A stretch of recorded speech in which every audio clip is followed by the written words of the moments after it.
Hi குட்டீஸ். போன வீடியோவில் நாங்கள் உயிர் சூழலின் விந்தைகள் தொடர்பாக ஒரு வீடியோ பார்த்துருந்தோம். ஸோ இந்த வீடியோவில் நாங்கள் என்ன பார்க்க போறோம்னு பார்த்தீங்கன்னா, ஒரு உயிருள்ள அங்கி என்னென்ன இயல்புகளை காட்டணும். அதாவது சூழல்ல ரெண்டு வகையா பொருட்கள் இருக்குன்னு பார்த்துருந்தோம். ஒன்று உயிருள்ள பொருட்கள், அதாவது அதைத்தான் நாங்கள் சொல்ல போறோம் அங்கிகள்னு சொல்லுவோம் என்றும் பார்த்திருந்தோம். ஸோ அதே மாதிரி இன்னொரு வகையான பொருட்கள் தான் என்னது, உயிரற்றவை. ஸோ இது ரெண்டையும் எவ்வாறு மாற்றுறது, உயிர் உள்ளதா உயிரற்றவையா எப்படி கண்டுபிடிக்கிறதுன்றத போன வீடியோல பார்த்திருந்தோம். ஸோ இந்த வீடியோல எதை பார்க்க போறோம்னு பாத்தீங்கன்னா, அந்த உயிருள்ள அங்கிகளுக்கு காணப்படுகின்ற விசேட இயல்புகள், அந்த 5 இயல்புகள் பார்த்திருந்தோம். அந்த விசேட இயல்புகளை பற்றிய விரிவாகத்தை இந்த வீடியோல பார்க்க போறோம். இந்த சேனலுக்கு இப்பதான் ஃபர்ஸ்ட் டைம் பாத்தீங்கன்னா மறக்காம இந்த சேனலை சப்ஸ்கிரைப் பண்ணுங்க. அதோட உங்க ஃப்ரெண்ட்ஸுக்கும் இந்த வீடியோவை ஷேர் பண்ணி கொடுங்க. ஸோ தொடர்ச்சியாக வீடியோக்குள்ள போயிடுவோம்.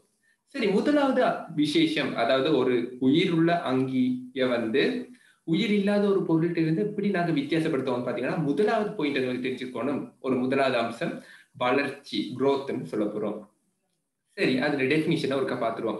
வளர்ச்சின்னு என்னன்னு பாத்தீங்கன்னா, பருமனில், அதாவது உயரத்திலும் கனவளவிலும் திணிவிலும் ஏற்படும் மீளா அதிகரிப்பு வளர்ச்சி எனப்படும். சோ இதுதான் மெயினான பாயிண்ட். வளர்ச்சின்னு என்ன, பருமனில், அதாவது உயரத்துல இல்லாட்டி கனவளவுல இல்லாட்டி திணிவுல ஏதாவது ஒன்றுல ஏற்பட்ட மீளா அதிகரிப்பு. சரி, மீளா அதிகரிப்புனா என்ன? சரி, இப்போ உதாரணமா எடுப்போம். ஒரு ரப்பர் பேண்ட் ஒன்று எடுத்து வச்சுப்போம். ரப்பர் பேண்ட் தெரியும் தானே? ஸோ இந்த ரப்பர் பேண்ட் எடுத்து நாங்க இழுக்கிறோம். ஸோ இழுக்கும் போது என்ன நடக்கும்? அவரும் என்ன நடக்க போறார், பருமன்ல பெருசாக போறார். ஏன்னு இழுக்கும் போது நல்லா விரிவடைஞ்சு வர போகுது. ஆனா இப்ப பாருங்க, இப்ப நீங்க அந்த இப்படி ரப்பர் பேண்ட் எடுத்து நல்லா இழுத்துட்டு இப்ப விட்டோன்னு என்ன நடக்கும், திருப்பியும் ஆரம்ப இடத்துல வந்துடும். ஒரே மாதிரி ஆரம்பத்துல எப்படி இருந்துச்சோ அப்படியே வந்துடும். சோ இதுல நாங்க படிக்கிறது என்னது, மீளா அதிகரிப்பு. சோ இதே ரப்பர் பேண்ட்ல நடந்தது என்னது, அதிகரிச்சுச்சு. ஆனா விட்டோன்னு என்ன நடந்துட்டு, பழைய இடத்தை அடைஞ்சிட்டு. சோ இப்படி பழைய இடத்தை அடையக்கூடாது. அப்படி பழைய இடத்தை அடையாட்டிதான் நாங்க என்ன சொல்லுவோம்னா மீளா அதிகரிப்பு. சரி, உதாரணமா உங்களோட கதைக்கு வருவ, நீங்க சின்ன பிள்ளையா இருந்திருப்பீங்க, இப்ப வளர்ந்து ஓரளவுக்கு பெருசா வந்திருப்பீங்க. இப்ப சொல்லுங்க பாப்போம், நீங்க திருப்பி சின்ன பிள்ளையா மாற முடியுமா? அதாவது முந்தி இருந்த குழந்தையா இருக்கும்போது போன சைஸுக்கு, வந்த சைஸுக்கு உங்களால வர முடியுமா? கட்டாயமா இல்ல. அதுக்கான காரணம் என்ன? வளர்ச்சி உங்களுடைய நடந்திருக்கு. அந்த வளர்ச்சி என்னவா இருக்க போகுது, திணிவுல இருக்கும். அதாவது நீங்க வெயிட்டும் கூடியிருக்க போறீங்க, அதே மாதிரி உயரத்திலேயே கூடியிருக்க போறீங்க, கனவளவும் கூடியிருக்க போறீங்க. சோ இதுவும் எல்லாமே என்னது, மீளா அதிகரிப்பு. திருப்பி நீங்க சின்ன பிள்ளையா மாற இயலாது. சோ அதனாலதான் உங்களுக்கு தெரிஞ்சுக்கணும் என்னது, பருமனில், அதாவது உயரத்துல இல்லாட்டி கனவுல இல்லாட்டி திணிவுல ஏதாவது ஒன்றுல ஆனா நடைபெற்ற என்னது, மீளா அதிகரிப்பு. இந்த பாயிண்ட நோட் பண்ணி கொள்ளணும். சோ தச்சலா மீளா அதிகரிப்புன்னு சொல்லாட்டி என்ன மீனிங்? இப்ப உதாரணம் வைப்போம். பருமனில், அதாவது உயரத்திலும் கனவளவிலும் திணிவிலும் ஏற்படும் அதிகரிப்புன்னு சொல்றாங்க வைப்போமா? சோ அப்படி ஒரு டெபினிஷன் என்ன பிரச்சனை வேற பாருங்க. ஒரு ரப்பர் பேண்ட் எடுத்து யாரும் ஒரு ஆள் சொல்லலாம் தானே, ரப்பர் பேண்டை நீட்டிட்டு சொல்லலாம். பாத்தீங்களா, இந்த ரப்பர் பேண்ட் விரிஞ்சிட்டு, சோ ரப்பர் பேண்டுக்கு ஒரு வளர்ச்சி இருக்கு. சோ ரப்பர் பேண்ட் ஒரு உயிருள்ள அங்கி. அப்படி யாராவது சொல்லிடுமா? கட்டாயமா சொல்லக்கூடாது. அதுக்காக என்ன செய்யறோம், டெபினிஷன்லயே அப்படி வச்சிருக்கோம், மீளாத அதிகரிப்புன்னு வச்சிருக்கோம். சோ இது கட்டாயமா உங்களுக்கு தெரிஞ்சுக்கணும். சோ வளர்ச்சி எதுல இருக்கலாம்? கட்டாயமா விலங்குகள்ல மட்டுமா வளர்ச்சி இருக்கும்? இல்ல, விலங்குகள்லயும் இருக்க போகுது, தாவரங்கள்லயும் வளர்ச்சி இருக்க போகுது. அதுக்கான உதாரணம் ஒன்று போன வீடியோல சொல்லியிருந்தேன். அதாவது ஒரு மாமரத்தை எடுத்தீங்கன்னா, அதுல நீங்க மாம்பழத்தை சாப்பிட்டு கொட்டையை போட்டீங்கன்னா என்ன நடக்க போகுது, அதுல இருந்து இன்னொரு மாமரம் வரப்போகுது. சோ அதாவது மாமர கொட்டையில இருந்து என்ன நடக்க போகுது, ஒரு வழியான ஒரு பெரிய மாமரம் வரப்போகுது. சோ என்ன நடக்குது, அந்த சந்தர்ப்பத்திலையும் மாறுது என்னது, வளர்ச்சி தான் ஏற்பட போகுது. அதே மாதிரி எங்களுக்கு கண்ணுக்கு தெரியாது, அதாவது வெற்று கண்ணால, வெறும் கண்ணால அவதானிக்க முடியாத அங்கின்னு நுண்ணங்கின்னு படிச்சிருந்தோம். சோ அந்த நுண்ணங்கிக்கு என்ன நடக்குமா, வளர்ச்சி இருக்கு. சோ அதுங்களால கண்ணால பார்க்க முடியாது தவிர விலங்குகளுக்கும் அதே மாதிரி பாத்தீங்கன்னா நுண்ணங்கிகளுக்கும் என்ன நடக்க போகுது, வளர்ச்சி இருக்க போகுது. அதே மாதிரி தாவரங்களுக்கு வளர்ச்சி இருக்க போகுது. சோ வளர்ச்சி அங்கியலின் பொதுவான ஒரு இயல்பு. அது என்னோட தெரிஞ்சுக்கணும், உயிரற்றவை வளர்ச்சி அடைவதில்லை. இந்த உயிருள்ள அங்கியலுக்கு மட்டும்தான் இந்த வளர்ச்சி ஒரு இயல்புன்னு பார்த்துட்டு வரோம். சோ இப்ப பாத்தீங்கன்னா இதுல உங்களுக்கு ஒரு படம் காட்டப்பட்டிருக்குது. சோ தென்னை மரம் எவ்வாறு வளர்ந்து பெருசாகுது. சோ இதுதான் என்னது, தாவரங்களில் ஏற்பட்ட ஒரு வளர்ச்சியை இந்த படம் காட்டுது. ரெண்டாவது பாயிண்ட்டுக்கு போவோம், போசனை. சரி, இப்ப இந்த வீடியோ பார்க்கும் போதுல எல்லா பேருமே பிரேக்ஃபாஸ்ட் சாப்பிட்டு இருப்பீங்க. சோ போசனையே நாங்க பிரேக்ஃபாஸ்ட் சாப்பிடுறோம். சோ இப்ப பாத்தீங்கன்னா இப்ப நாங்க சுறுசுறுப்பா இயங்கிட்டு இருக்கணும். சரி, படிக்கணும் இல்லாட்டி படுக்கணும் இல்லாட்டி விளையாடணும். சோ எது என்ன தேவை, எங்களுக்கு ஒரு சக்தி ஒன்று தேவை. அப்படி சக்தி இருந்தா தான் நாங்க எல்லா செயற்பாடையும் செய்யலாம். சோ அந்த சக்தியை நாங்க எங்க இருந்து எடுக்க போறோம், நாங்க சாப்பிடுற இந்த உணவுல இருந்து தான் எடுக்க போறோம். சோ அதனால தான் என்னது, உயிருள்ள அங்கிகள் தானே என்ன செய்யும், ஒர்க் செய்துட்டு இருக்கு. சோ உதாரணமா பாத்தீங்கன்னா ரப்பர் பேண்டை நீங்க கொண்டு போய் வச்சீங்கன்னா அந்த ரப்பர் பேண்ட் எழுப்பி நடந்து தெரியுமா, இல்லையே. அதே மாதிரி போனை கொண்டு வந்து வச்சீங்கன்னா அது எழுப்பி நடக்க போதா, இல்ல. ஆனா இதையே ஒரு அங்கினர் நடக்க போறார், அவர் வந்து எல்லா வேலையும் செய்ய பார்ப்பார். அதாவது வளர்ச்சி அடைய போது அதே மாதிரி என்ன வேலையும் செய்யணும்டா சக்தி தேவை. சோ சக்தி தேவைண்டா கட்டாயம் என்ன நடக்கணும், அங்கிகள் எப்பயும் என்ன நடக்கணும், போசனைய உட்கொள்ளணும். அதாவது என்னது, உணவை உட்கொள்ளணும். உணவு இருந்தாத தேவையான சக்தியை பெற்றுக்கொள்ளலாம், தாங்க வேலை செய்யறதுக்கு தேவையான சக்தியை பெற்றுக்கொள்ளலாம். சோ அதைத்தான் நாங்க என்ன சொல்லுவோம்னா போசனைன்னு சொல்லுவோம். அதாவது அந்த இயல்பு போசனை. சோ போசனையும் பாத்தீங்கன்னா என்னன்னா உயிருள்ள அங்கியெல்லாம் மட்டும்தான் இருக்க போகுது. சோ உயிரற்ற பொருட்கள்ல சாப்பாடு தேவையில்லை. நாங்க வேற என்ன போனுக்கு கொண்டு போய் சாப்பாடு கொடுக்குமா, கட்டாயமே இல்லை தானே. சோ அதே மாதிரி தானே என்னது போசனையில என்ன அங்கியலுக்குரிய ஒரு சிறப்பான இயல்பு. சோ இப்ப பாத்தீங்கன்னா எம்மை போல சகல அங்கியலுக்கும் என்னது உணவு அவசியம். சோ எல்லா அங்கியலுக்கும் உதாரணமா பாத்தீங்கன்னா தாவரங்களும் என்ன நடக்குமா, போசனையை ஏற்படுத்துமே. தாவரங்களும் என்ன செய்யணும், அவ்வளவுக்கு வளர்ந்து பழங்கள் தரணும், காய்கள் தரணும். சோ அதுக்கு என்ன தேவை, அவங்களுக்கும் சக்தி தேவை. சோ அதனால என்னது தாவரங்களும் போசனை எடுக்குது. சோ அதே மாதிரி பாத்தீங்கன்னா அங்கியல் தமது உணவு தேவையை பூர்த்தி செய்து கொள்வதற்கு போசனை எனப்படும். அதாவது தங்களுக்கு தேவையான உணவு எடுக்கிற செயல்முறை தான் போசனை என்று சொல்லுவோம். சோ இதுல வந்து முக்கியமான ஒரு ட்விஸ்ட் தான் பார்க்க போறோம். சோ உதாரணமா பாத்தீங்கன்னா எங்களுக்கு பிரச்சனை இல்லை. இப்போ உதாரணமா நாங்க சாப்பிடுற சாப்பாடு எடுத்து வச்சிருக்கீங்களா, எடுத்து பாருங்க. சில பேர் வெஜ் ஆக்களா இருப்பீங்க, இல்ல சில பேர் நான் வெஜ்ஜா இருப்பீங்க. வெஜ் ஆக்கள் என்னது, மரக்கறிகளை கூடவா சாப்பிடுவீங்க, மரக்கறிகளை தான் சாப்பிடுவீங்க. நான் வெஜ் ஆக்கள் ரெண்டையுமே சாப்பிடுங்க, மரக்கறியும் மெச்சமும் சாப்பிடுங்க. ஸோ இப்ப பாத்தீங்கன்னா வெஜ் ஆக்கள் பாத்தீங்கன்னா என்ன சாப்பிடுறாங்க, மரக்கறிகள் மட்டும்தான் சாப்பிடுவாங்க. மரக்கறி சோறு அதுகள் சாப்பிட போறாங்க. சோ இப்ப பாத்தீங்கன்னா இந்த மரக்கறி இல்லாட்டி சோறு எதுல இருந்து வருது, இவ்வளவு எல்லாமே என்ன இருக்க போகுது, தாவரங்களா இருக்க போகுது. மரக்கறியா கட்ட உதாரணமா கேரட் எடுத்து வச்சிருப்போம். சரி, கேரட் எங்க இருந்து வரப்போகுது, கேரட் வந்து ஒரு செடியில இருந்து வரப்போகுது. ஸோ இப்ப பாத்தீங்கன்னா என்னது, கேரட் வந்து ஒரு தாவரத்துல இருந்து வந்திருக்கு. ஸோ இதே மாதிரி நான்வெஜ் ஆக்கள் நான் சொன்ன மாதிரி மீன் சாப்பிடுறீங்கன்னு வைப்போம். ஸோ இந்த மீன் என்னது, ஒரு அங்கி, உயிருள்ள ஒரு அங்கி, அதை நாங்க கொண்டு சாப்பிடுறோம். ஸோ இப்ப பாத்தீங்கன்னா தாவரங்களையும் சாப்பிடுறோம், அதே மாதிரி என்ன செய்யறோம், இன்னொரு பிற உயிரையும் சாப்பிடுறோம், இன்னொரு பிற அங்கியையும் சாப்பிடுறோம். இப்ப இதனால எங்களுக்கு தெரியுது இவ்வளவு உணவுகள் இருக்கு, நாங்க சாப்பிடலாம். சரி, இப்ப உதாரணமா கோழி எடுத்து பார்ப்போம். கோழி எடுத்தீங்கன்னா என்ன செய்யும், கோழி வந்து எப்பயுமே புழு சாப்பிடும். ஸோ கோழி என்ன செய்யுது, புழுவை சாப்பிடுது. ஸோ அதே மாதிரி நாய் எடுத்து பாருங்க, நாய் எடுத்தீங்கன்னா அதுவும் சாப்பாடு சாப்பிட போகுது. ஸோ இப்ப பாத்தீங்கன்னா இவ்வளவு சாப்பாடு எங்களால பார்க்க முடியும், என்ன சாப்பிடுறாங்களா, என்ன சாப்பிடுறது என்ற மாதிரியான விஷயங்கள் எல்லாத்தையும் எங்களால பார்க்கல. ஸோ இதுல இன்னொரு முக்கியமான விஷயம், நான் சொன்ன மாதிரி விலங்குகள் மட்டும்தான் போசனையா செய்ய போதா, இல்ல, தாவரங்களும் போசனை செய்ய போகுது. அதாவது தாவரங்களும் சாப்பாடு சாப்பிட போகுது. ஆனால் நாங்க சாப்பிடுற சாப்பாடு எங்களுக்கு தெரியும், சரி பார்த்திருக்கோம். தாவரங்கள் சாப்பிடுற மாதிரி எங்கேயும் பார்த்திருக்கீங்களா, கட்டாயமா இல்ல தானே. சோ அதுக்கான ரீசன் என்னன்னா, தாவரங்கள் என்ன செய்யும்னா தமக்கான உணவை தாமே உற்பத்தி செய்யும்.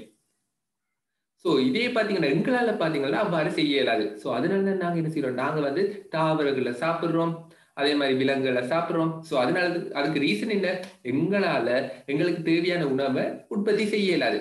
சோ நாங்க அந்த ஏற்கனவே உணவு சேமிக்கப்பட்ட இடத்துல இருந்து நாங்க வாங்கி சாப்பிட்டு கொள்றோம். ஆனா இதே தாவரங்கள் என்ன செய்யுதுன்னா ஒரு ஸ்பெஷலான ஒரு அபிலிட்டி இருக்கு, என்னது, தமக்கு தேவையான உணவு தாமே உற்பத்தி செய்யும். சோ அதனாலதான் ஒரு தாவரம் வந்து இன்னொரு தாவரத்தை சாப்பிடுற மாதிரி பார்த்ததே இல்லை நாங்க. ஆனா அப்படி ஒரு விதிவிலக்கான தாவரங்களும் இருக்கு, அது ஒரு வார்த்தை விஷயம் பார்ப்போம். சோ இந்த வீடியோல நாங்க பாக்குறது என்னது, தாவரங்கள் தமக்கு உணவை தாமே உற்பத்தி செய்து கொள்ளும். சோ இதுக்காக ஒரு ஸ்பெஷல் நேம் ஒன்று கொடுக்கணும் தானே, அதுக்காக தான் கொடுத்து வச்சுக்கோ. என்னண்டா தாவரங்களை என்ன சொல்ல போறோம்டா, தட்போசனிகள்னு சொல்ல போறோம். தட்போசனிகள். சோ தட்போசனிகள் என்னது, தமக்கு தேவையான உணவை தாமே உற்பத்தி செய்யும். சோ இதுக்கு வந்து என்னென்ன தேவை, உதாரணமா தாவரத்துக்கு வந்து இப்படி உற்பத்தி செய்யணும்னா என்ன தேவைன்னு பார்த்தீங்கன்னா, வளிமண்டலத்திலே உள்ள கார்பனீர் ஆக்சைடு தேவைப்பட போகுது. சரி, வளிமண்டலம்னா என்ன? சோ எல்லாருக்குமே டவுட் இருக்குன்னா ஒன்றுமே குழப்ப தேவையில்லை. உங்களை சுற்றி இருக்கிற அந்த வளியத்தான், அதாவது யாருன்னு சொல்லுங்க தானே. சோ அந்த வளியத்தை நாங்க டோட்டலா சொல்ல போறோம். அதாவது உலகம் ஃபுல்லா இருக்கிறத பார்த்து நாங்க டோட்டலா சொல்லுவோம் வளிமண்டலம்னு சொல்லுவோம். அதாவது இது உங்களுக்கு பக்கத்துல இருக்கிறதும் ஒரு வளிமண்டலமே, உங்களை சுத்தி வளி இருக்குது. சோ இந்த வளிமண்டலத்துல இருக்கிற எதை பயன்படுத்தணும்னு பாத்தீங்கன்னா, வளிமண்டலத்துல கணக்கு வகையான வாயுக்கள் இருக்கு. Oxygen, carbon di oxide, nitrogen, hydrogen, helium அப்படி கணக்கு இருக்கு. சோ இந்த தட்போசனி, அதாவது அந்த உணவை தயாரிக்கிறதுக்கு தாவரங்களுக்கு என்ன வாயு தேவைன்னு பாத்தீங்கன்னா, கார்பன் டை ஆக்சைடு ஒரு வாயு தான் தேவைப்பட போகுது. சோ என்னென்ன தேவை? தாவரங்களின் வளிமண்டலத்தில் உள்ள கார்பன் டை ஆக்சைடு வாயு. அதே மாதிரி என்னது, எங்களுக்கு நார்மலா தேவைப்படுற மாதிரி மண்ணில் இருந்து உறிஞ்சப்பட்ட நீர் தேவைப்பட போகுது. அதே மாதிரி சூரிய ஒளி சக்தி. சோ இந்த மூன்றும் கட்டாயமா தேவைப்பட போகுது. கார்பன் டை ஆக்சைடு வாயு, மண்ணில் இருந்து உறிஞ்சப்பட்ட நீர், சூரிய ஒளி சக்தி. சோ இவ்வளத்தையும் பயன்படுத்தி என்ன செய்யும்? தமக்கு தேவையான உணவை தாமே உற்பத்தி செய்யும். சோ இந்த ப்ரோசஸுக்கு ஒரு பேர் இருக்குது. என்னவா? ஒளித்தோப்புன்னு சொல்ல போறோம். ஒளித்தோப்புன்னா என்னது? இந்த தாவரங்கள் வந்து ஏதாவது வளிமண்டலத்தில் உறிஞ்சப்பட்ட கார்பன் டை ஆக்சைடு, அதே மாதிரி பாத்தீங்கன்னா மண்ணில இருந்து உறிஞ்சப்பட்ட நீர், அதே மாதிரி சூரிய ஒளி சக்தி. சோ அதை பயன்படுத்தி என்ன செய்யும்? தமக்கு தேவையான உணவை தாமே தயாரித்துக் கொள்ளும். சோ இதைத்தான் நாங்க என்ன சொல்லுவோம்னா ஒளித்தோப்புன்னு சொல்லுவோம். சோ தட்போசனிகள் என்ன? தமக்கு தேவையான உணவை தாமே தயாரித்தா அதை தட்போசனின்னு சொல்லுவோம். தாவரங்களும் என்னது? தமக்கு தேவையான உணவை தாமே தயாரிக்குது. சோ தட்போசனிகளுக்குள்ள ஒரு வகை தான் என்னது, ஒரு உதாரணம் தான் என்னது, தாவரங்களாக இருக்க போகுது. சோ இப்ப நாங்க சொல்றோம் தாவரங்களுக்கு ஒரு ஸ்பெஷல் நேம் வச்சுட்டு இருந்தாங்க, தட்போசனிகள். அதாவது தமக்கு தேவையானவற்றை தாமே உற்பத்தி செய்து கொள்ளும். நாங்க அப்படியா இல்லையே. சோ நாங்க எங்களை போய் நாங்க அதாவது விலங்குகள் வந்து தட்போசனிகள் சொல்லிடுமா? இல்ல. சோ அதுக்கு ஒரு பேரை கொண்டு, அந்த பேர் என்னன்னு பாத்தீங்கன்னா பிறபோசனிகள்.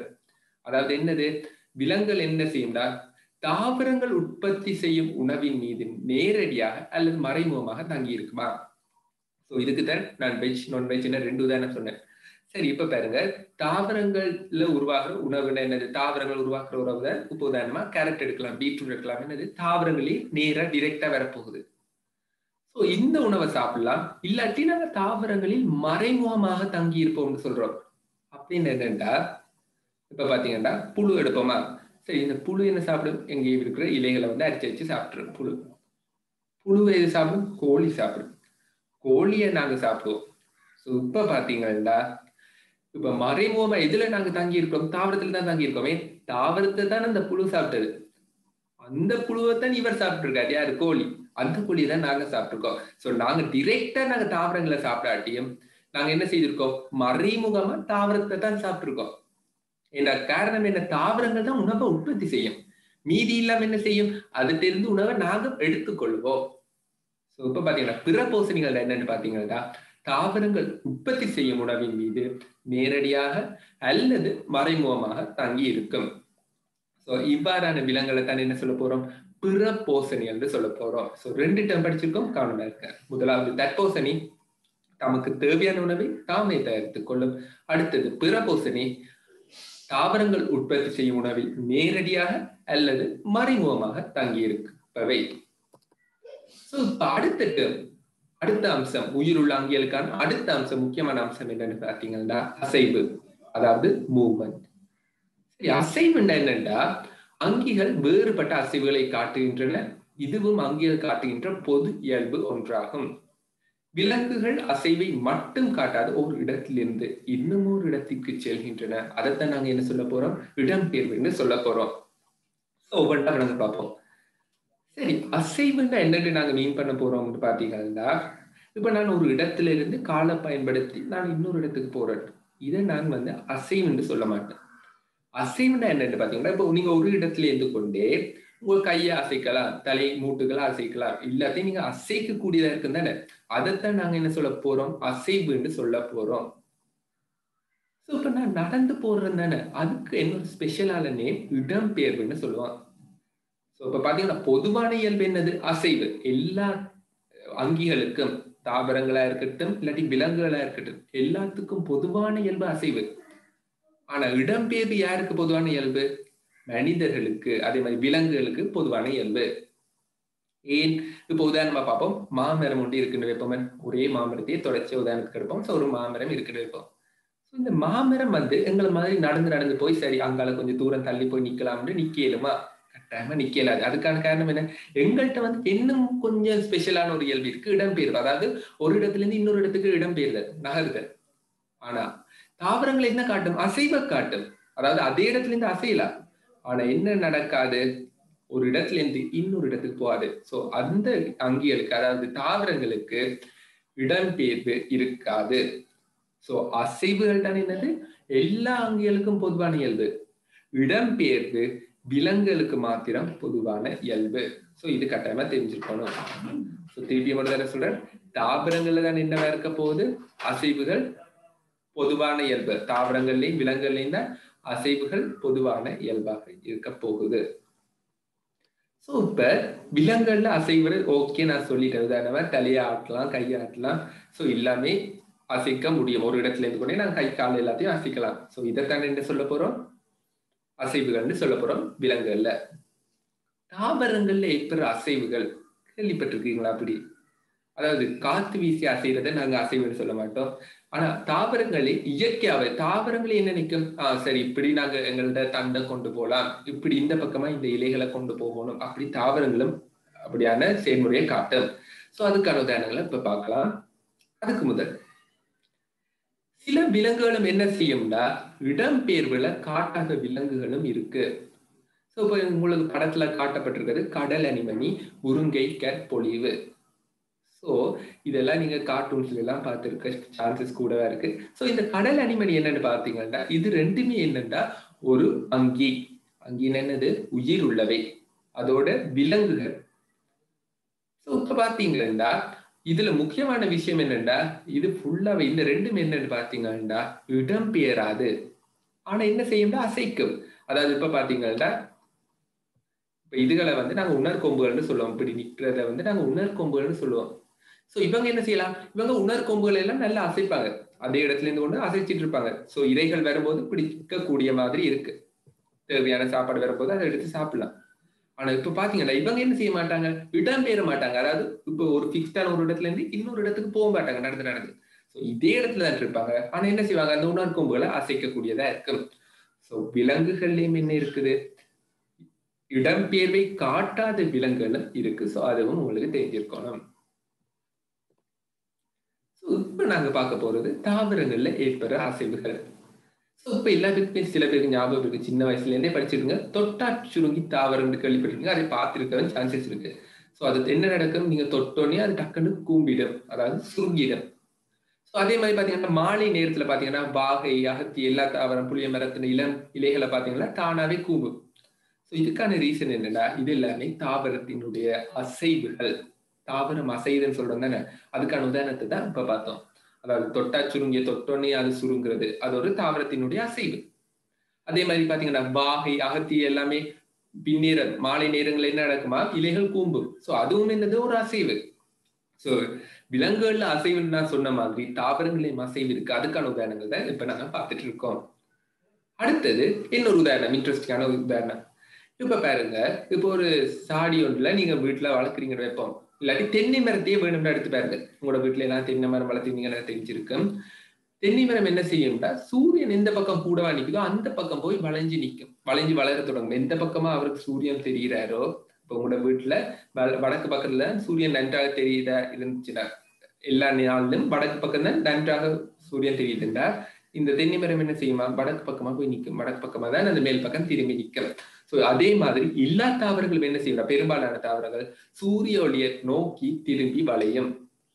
அதை தொடர்பாக இங்கு தந்திருக்கு. அதாவது சாடியில் நடப்பட்ட தாவரம் ஒன்றை அறையொன்றின் ஜன்னல் அருகில் வைக்கப்பட்டு சில நாட்களின் பின் அத்தாவரத்தின் தண்டு ஜன்னலை நோக்கி வளைந்து வளர்வதை அவதானிக்கலாம். அதுக்கான ரீசன் என்ன? இதுக்குதான் நாங்க போன முறை படிச்ச தட்போசனைகள் ஞாபகம் பெறணும். தாவரங்கள் என்ன? தமக்கு தேவையான உணவை தாமே தயாரித்துக் கொள்ளும். சோ அவர் உணவு தயாரிக்க என்னென்ன தேவைன்னு பார்த்திருந்தோம். கார்பன் டை ஆக்சைடு, அதே மாதிரி மண்ணில் இருந்து எடுக்கப்பட்ட நீர், அதே மாதிரி சூரிய ஒளி தேவை. சோ இப்ப என்ன செய்யணும்? தாவரத்தை நீங்க உள்ளுக்கு கொண்டு போய் ரூம்குள்ள வச்சுட்டீங்கன்னா என்னது? மீதி எல்லா பக்கமும் சுவர், சூரிய ஒளிக்கு எங்க போறது? சோ அதனாலதான் என்ன நடக்கும்? சூரிய ஒளியை நோக்கி விரிய பார்க்கும். வளர பார்க்கும். ஸோ அதனால என்ன நடக்குது, இவ்வாறு வளைந்து போகுமா, வளையக்கூடியதை பார்க்கலாம். டக்குன்னு ஒரு நாள்ல வளையாது, தொடர்ச்சியா ஒரு கொஞ்ச நாள் விட விடத்தான் என்ன நடக்கும், கொஞ்சம் கொஞ்சம் தான் வளைஞ்சு அசைவுகளை காட்டும். ஸோ இதுகளை என்னது, தாவரங்களின் அசைவுகளுக்கான உதாரணமா இருக்க போகுது. இப்ப இன்னொரு அடுத்த இயல்பு, முக்கியமான இயல்பை பார்க்க போறோம், சுவாசம். சரி, இப்ப பாருங்க, நாங்க போசனின்னு ஒரு இயல்பு படிச்சோம். போசனின்னா என்ன? போசனின்னா அங்கிகள் தமக்கு தேவையான உணவை தாம் உட்கொள்ளல். சோ இந்த செயற்பாடு தான் என்ன சொல்ல போறோம், போசனின்னு சொல்றோம். தமக்கு தேவையான உணவை எடுக்க போறாங்க, உணவை பெரும் செய்முறை. இப்ப பாருங்க, நாங்க உணவை எடுத்துட்டோம். உணவை மட்டும் எடுத்தா போதுமா? எங்களுக்கு என்ன தேவை, சக்தி தேவை. அந்த உணவை என்ன செய்யணும், சக்தியா மாத்தணும். சோ அந்த செயல்முறையை தான் நாங்க என்ன சொல்லுவோம்னா சுவாசம்னு சொல்ல போறோம். இதுவும் என்ன, தாவரங்களையும் இருக்கு, விலங்குகள்லையும் இருக்கு. என்ன செய்முறைன்னு சொல்றேன். இப்ப உதாரணமா நாங்க உணவு எடுத்துட்டோம், ஆனா இப்ப வேலை செய்யறதுக்கு எங்களுக்கு சக்தி தேவை. சோ இந்த உணவை சக்தியா மாத்திர அந்த செயல்முறையை தான் என்ன சொல்ல போறோம், சுவாசம்னு சொல்ல போறோம். சில பேருக்கு டவுட் வந்திருக்கு, சரி நாங்க மூச்சை உள்ளுக்கு எடுத்து விடுறோம் தானே, அதைத்தானே நாங்க வளமையா சுவாசம்னு சொல்லுவோம், ஏன் இவர் இப்படி சொல்ற?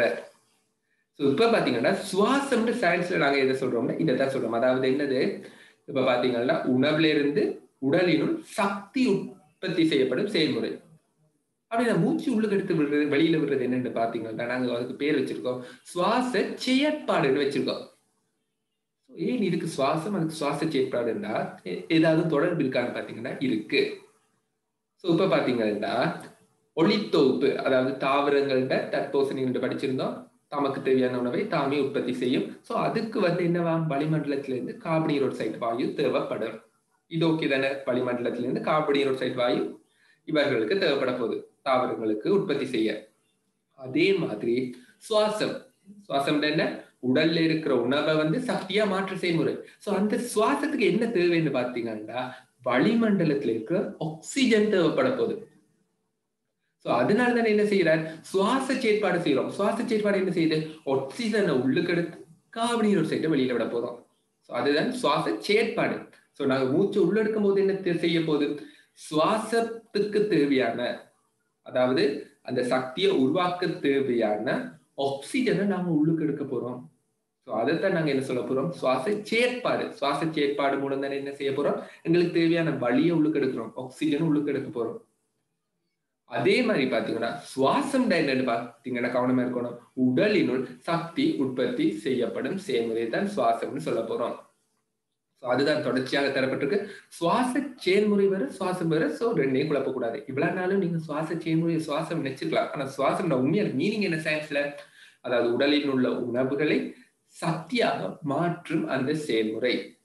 சோ அதுக்கு தேவைதான் என்னது, சுவாசத்துக்கு தேவைதான் என்னது, ஆக்சிஜன், வழியில இருக்கிற ஆக்சிஜன். சோ அதை உள்ளுக்கு எடுக்கிறது என்னது, நாங்க மூச்சு உள்ளுக்கு இருக்கிறோம், அதுதான் நாங்க என்ன சொல்ல போறோம், சுவாச செயற்பாடுன்னு சொல்ல போறோம். சரி, இப்ப நீங்க பாத்துட்டீங்கன்னா தெரியும், நீங்க உள்ளுக்குள்ள மூச்சு இழுக்கும் போது, வெளியில விடும் போது, அதாவது சுவாச செயற்பாடு செய்யும் போது நெஞ்சு வயிற்று பகுதிகள் எல்லாமே என்ன நடக்க போகுது, அசையும். இதுல பெருமை பார்த்திருப்பீங்க. அதாவது நீங்க வேணும்னா இப்பயே பார்த்திருப்பீங்க, நன்றாக நிமிர்ந்து நின்று அப்படியே மூச்சை உள்ளுக்கு எடுத்து பாருங்க, என்ன நடக்கும்னா நெஞ்சு பகுதி உங்களுக்கு விரிகிற மாதிரி தெரியும். இப்ப பாத்தீங்கன்னா இப்ப ஒரு அசைவு வருது, எங்க உடல்ல ஒரு அசைவு வருது சுவாசம் நடக்கும் போது. அந்த அசைவுல தான் என்ன சொல்லுவோம்னா சுவாச அசைவுன்னு சொல்லுவோம்.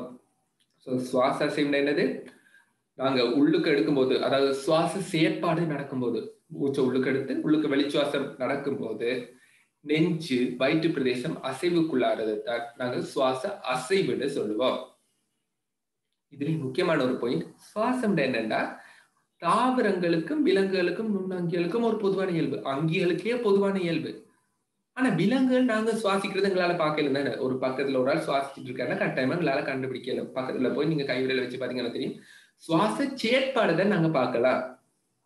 அதாவது மூச்சு உள்ளுக்க போறது எங்களால பார்க்கலாம், ஒரு ஆள்கிட்ட மூக்கு பக்கத்துல வச்சுக்கிட்டாவே சரி பார்த்துடலாம், காத்து வெளியில வருதா இல்லையான்னு கண்டுபிடிச்சிடலாம். சுவாச செயற்பாடு இருக்கு, சுவாச செயற்பாடு நடந்தா சுவாசம் நடக்க போகுது. ஆனா இதே தாவரங்களுக்கு நீங்க அவ்வாறு அவதானிக்க இயலாது. ஆனா தாவரங்கள் நம்ம என்ன செய்யணும், தாவரங்களும் உணவைத்தான் உற்பத்தி செய்யும், தாவரங்களும் வேலை செய்யணும். அதாவது தாவரங்கள் வளரணும், இல்லாட்டி தாவரங்கள்ல பழங்கள் வரணும்னு என்ன தேவை, சக்தி தேவை. அந்த சக்தி என்ன செய்யணும்? உணவுல இருந்து சக்தியா மாத்தணும். சோ அதுக்கு என்ன நடக்கணும்? கட்டாயமா தாவரங்கள்லயும் என்ன நடக்கும்? சுவாசம் நடைபெறும். ஆனா தாவரங்கள்ல அந்த சுவாச அசைவங்களால பார்க்க இயலாது. ஆனா எங்களுக்கு எங்களோட சுவாச அசைவை பார்க்கல. நீங்க மூச்சு உள்ளுக்கு எடுக்கும்போது நெஞ்சு வயிற்றுப்புற அசைவுகள் இருக்கு. சோ இந்த சுவாச அசைவு நீங்க டிரெக்டாவே மனிதர்கள்ல பார்த்துடலாம், விலங்குகள்ல பார்க்கலாம். ஆனா இதே தாவரங்களை அவ்வாறு பார்க்க முடியாது. ஆனா தாவரங்களையும் என்ன நடக்கும்? சுவாசம் நடைபெறும் என்பது உங்களுக்கு கட்டாயமா தெரிஞ்சிருக்கணும். இப்ப நாங்க படிக்க போற கடைசி இயல்பு, அதாவது உயிர் அங்கியலுக்கே பொதுவான கடைசி இயல்பு என்னன்னு பாத்தீங்கன்னா இனப்பெருக்கம். இனப்பெருக்கம் என்ன சிம்பிளா சொல்லணும்னா, நான் ஏற்கனவே சொல்லியிருக்கேன், ஒரு அங்கி தன்னை ஒத்த இன்னொரு அங்கியினை உருவாக்கும் செயல்முறையை தான் இனப்பெருக்கம்னு சொல்லுவோம். சரி, இதை நாங்க ஒரு ஜோக்கான ஒரு எக்ஸாம்பிளாவே பார்த்துருவோம். சரி, இப்ப பாத்தீங்கன்னா ஒரு மாமரம் இருக்கு. சோ அது மாம்பழம் வருது. சோ அந்த மாம்பழத்தில் இருக்கும் விதையிலிருந்து இன்னொரு மாமரம் வருது. சோ என்ன நடந்திருக்கு? ஒரு அங்கி அந்த விதை மூலம் இன்னொரு அங்கிய தண்ணி ஒத்த அங்கிய தோற்றுவிச்சிருக்கு. அதாவது மாமரம் என்ன செய்திருக்கு? தண்ட விதையிலிருந்து இன்னொரு மாமரத்தை உருவாக்க செய்திருக்கு. சோ இதுதான் என்னது? இனப்பெருக்கம். சோ இது என்னது? உயிருள்ள அங்கியலுக்கு மட்டும்தான் இருக்குது. இதையே உயிரற்ற அங்கியலுக்கு இனப்பெருக்கம் இருக்குமா? கட்டாயமா இல்லை. சோ அப்படி இருந்தா பிரச்சனை இருக்கா? இல்ல. சந்தோஷமா இது எல்லாமே. இப்போ உதாரணமா உங்கள்கிட்ட போன் ஒன்று இருக்குன்னு வைப்போம். சரியா? போனை நீங்க வச்சிருக்கும் போது அதே மாதிரி இன்னொரு போனை அந்த போனால தர முடியுமா இருந்துச்சுன்னா, நீங்க வீட்டை யாருக்குமே போன் வாங்க தேவையில்லை. ஒரு ஆள் மட்டும் போனை வாங்கினாவே காரணம் என்னது? இந்த நாட்டுக்கே போனை கொடுத்துடலாமே. அப்படி நடைபெறுமா? கட்டாயமா இல்லை. சோ உயிருள்ள அங்கியலுக்கு மட்டும் விசேஷமான ஒரு இயல்பு தான் என்னது? இனப்பெருக்கம். தாவரங்களே நடக்கும். அதாவது தாவரங்களே பாத்தீங்கன்னா விதை மூலமா தான் இனப்பெருக்கம் நடைபெறணும்னு கட்டாயமே இல்லை. தண்டுகள் மூலமாக நிகழலாம். அதே மாதிரி சதைக்கச்சா நந்துகளை பாத்தீங்கன்னா இலைகள் மூலமாக நடைபெறலாம். சோ இது எல்லாமே நீங்க படிச்சிருப்பீங்க. சோ இதைத்தான் என்ன சொல்ல போறோம்? இனப்பெருக்கம் சொல்ல போறோம். விலங்குகளும் என்ன நடக்க போகுது? மாடு இன்னொரு கன்று போடுறது. சோ மாடுல இருந்து மாட்டு கன்று வர்றது என்னது? ஒரு இனப்பெருக்க செயல்முறை. சோ இவ்வளவு செயல்முறையும் உங்களுக்கு விளக்கமாக தெரிஞ்சிருக்கணும். இந்த 5 செயல்முறைகளும் என்னது? உயிர் அங்கியலுக்கு மாத்திர விசேடமான இயல்புகள். இந்த 5 இயல்புகளும் இருந்தா நாங்க அதை அங்கிகள்னு சொல்லுவோம். அங்கியல் என்ன? உயிருள்ள பொருட்கள்னு சொல்லுவோம். ஆனா இதே இந்த 5 இயல்புகளும் இல்லாட்டி நாங்க என்ன சொல்ல போறோம்டா? உயிர் அற்ற பொருள்னு சொல்ல போறோம். சோ இவ்வளவு கட்டாயம் விளங்கி இருக்கு நினைக்கிறேன். சோ தொடர்ச்சியான வீடியோல மீதி விடயங்களை பார்க்கலாம். தேங்க்யூ.